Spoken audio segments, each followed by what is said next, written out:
Yes, you see, it often happens that we think toxic people are others, that the people around us are the problem. But what if the problem is us? What if it were us who in some way are perpetuating mental trends that are not good? Here, today, in this meeting of reflections, I would like to share with you 3 aspects, 3 signs that you can pick up on that may help you understand that perhaps you are the one exhibiting behaviors that are not right and that can indeed be toxic. However, let's make a premise, a necessary premise. So, as I understand therapy, as I understand life in reality, you see, I perceive life as a journey of awareness, as a journey of inner growth. Life is a journey that reveals new parts of ourselves day by day, whether we do so consciously or not.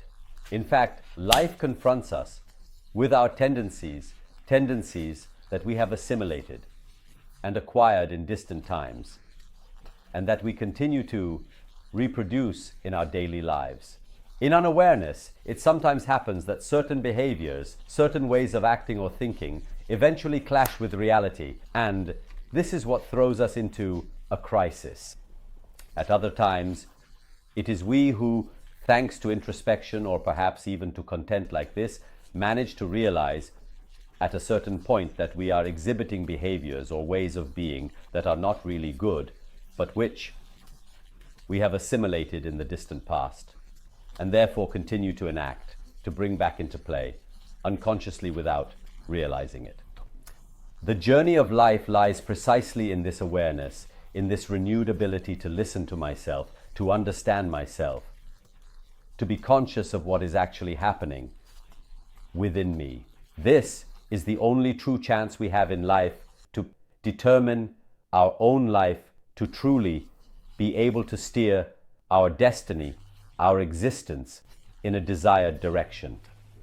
But now, here are the 3 signs that can indicate that perhaps you are engaging in something toxic, something that is not right, something that can be harmful in the relationships in your life, and therefore it might be worth considering changing. Clearly, here are 3 signs. These 3 indications are not exhaustive because you see, alas, there are many toxic behaviors that we can exhibit in life.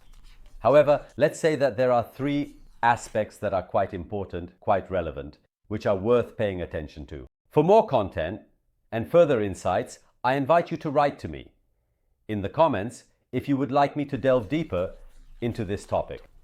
So, let's get to the first one. The first aspect that truly brings a great deal of toxicity into a relationship, which indeed becomes a real problem, and of which very often the person exhibiting this aspect is not fully aware, but others certainly are, is the fact of talking too much. When we are in company, when we are with another person, when we are in a social setting, the fact that one person keeps talking, saturating the space, completely filling it, is exhausting. It is tiring. It drains energy. As human beings, we need to be able to think, to be aware of what is happening. But if I have a little machine that keeps talking in my ear, it really becomes a problem. It truly becomes a limitation because it prevents me from listening and being present. So, if you realize that you have this tendency, I really invite you to take a moment to ask yourself, what is happening inside me? Why do I have such a strong need to fill the verbal space? Why do I need to occupy this space? Because often this is a symptom of anxiety that hides an insecurity, the need in some way to maintain control in the conversation, in what is happening between people. Or it could also be my need to impose myself. But this too stems from an insecurity, you understand. Because if I am confident, if I am strong, I do not need to impose myself on others. It is not a necessity for me because I am well. I do not need validation. So I assure you that continuing to talk, saturating this space, is absolutely pointless. A well-timed word that makes sense in the context and is relevant to me is much more effective than this saturation.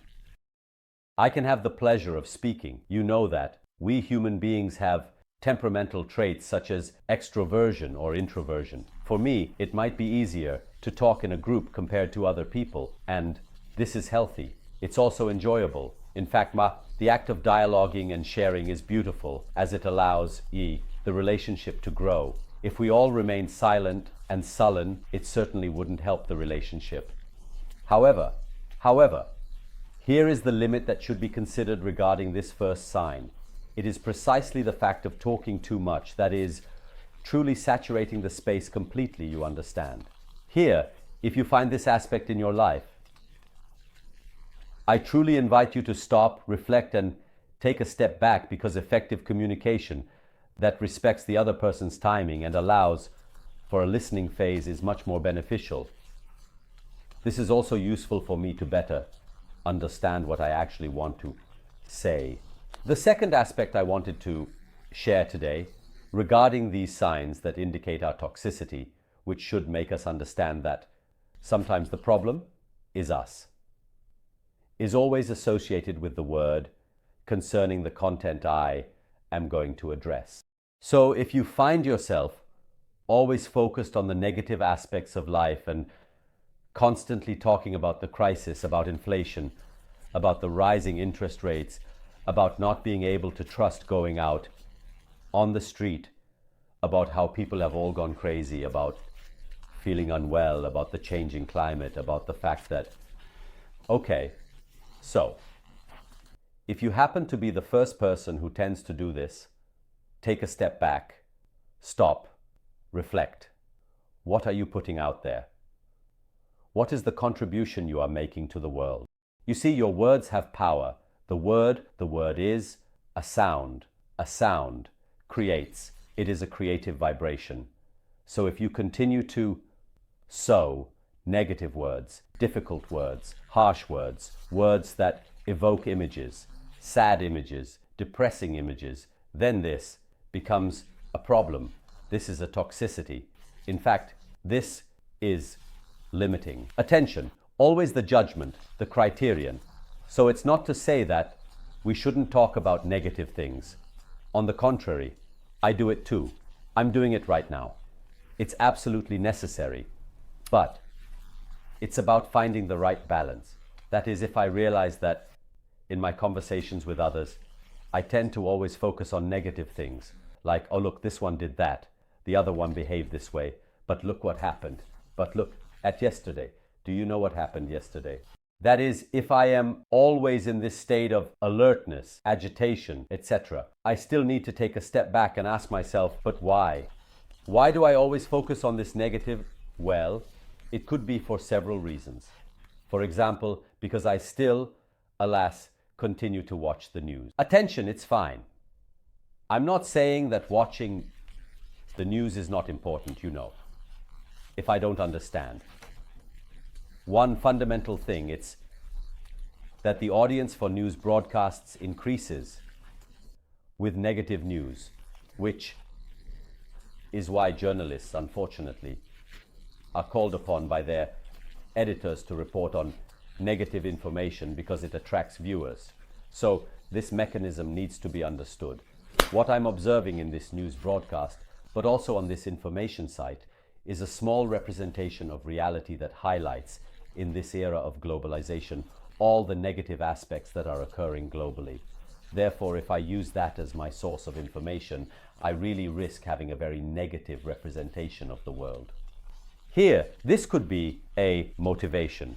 Another motivation, as I mentioned at the beginning of this meeting, is that I might have absorbed some patterns. Maybe my mother always spoke like this. She was always negative. She kept thinking about it, you understand. So here I need to take my own evolutionary steps.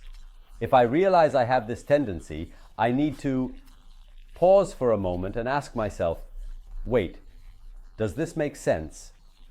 Is this how I want to be perceived? Do I want to be remembered as a whiny person who talked a lot? especially about the negative things happening in life, in that case, stop and ask yourself if it's really worth it, and if perhaps you need to change your attitude a bit.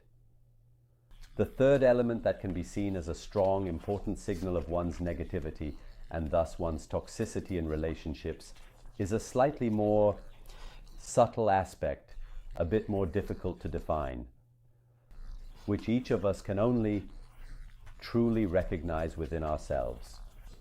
And what is it?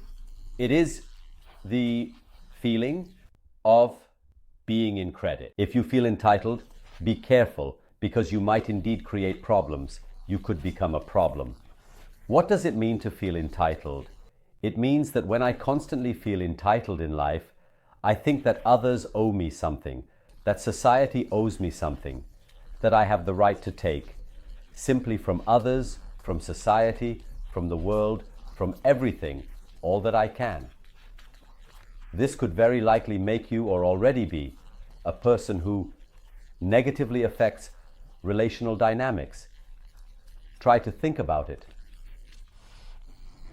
No, we often do this, and sometimes it's a bit normal. Maybe I've been treated poorly by someone, so I feel a bit entitled. I want some compensation, or I want okay.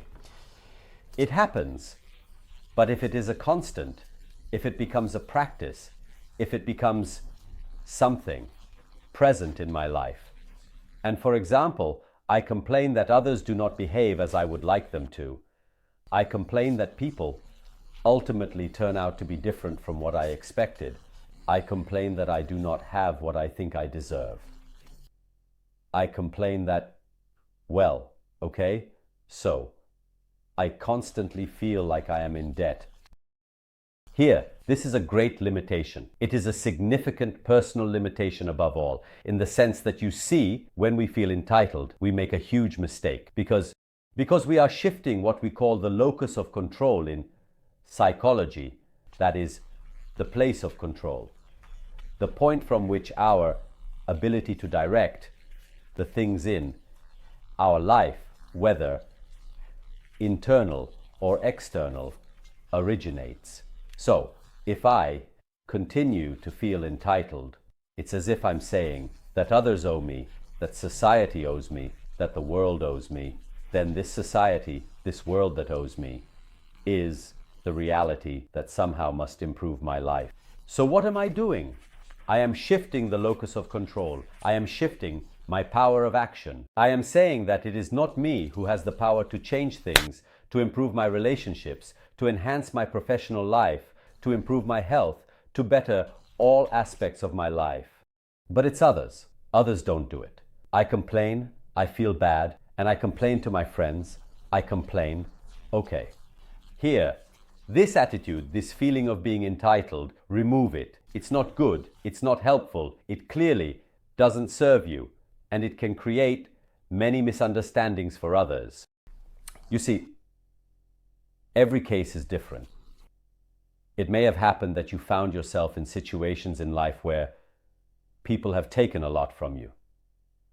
Therefore, it is also natural to feel this way, to feel like you are owed something.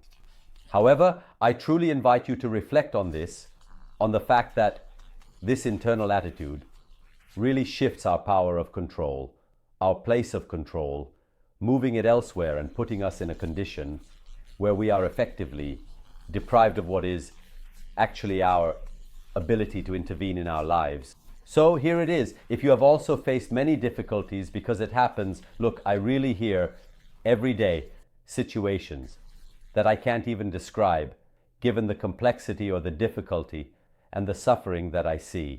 So I understand this very well, but believe me, shifting the focus from the outside to the inside is a fundamental step. Understanding that I am the one who can make a difference, that I should not expect others to give me back what they have taken in some way, is truly important. Doing so protects us from many issues and helps us avoid that position which, as I mentioned, unfortunately, is truly toxic, because then others perceive how I feel this way, or perhaps I express it through complaints or other means, and this can really become a limitation. Well, I hope that these reflections, these 3 signs, can be of help to you. As I was saying, if you want to delve deeper, let me know in the comments. If many of you write to me about it, I will consider it and see how to explore the topic further. To stay in touch, I also invite you to visit my website, ericogamba.org, and subscribe to the mailing list so you can stay updated weekly on various thoughts, reflections, as well as events, meetings, etc. See you soon.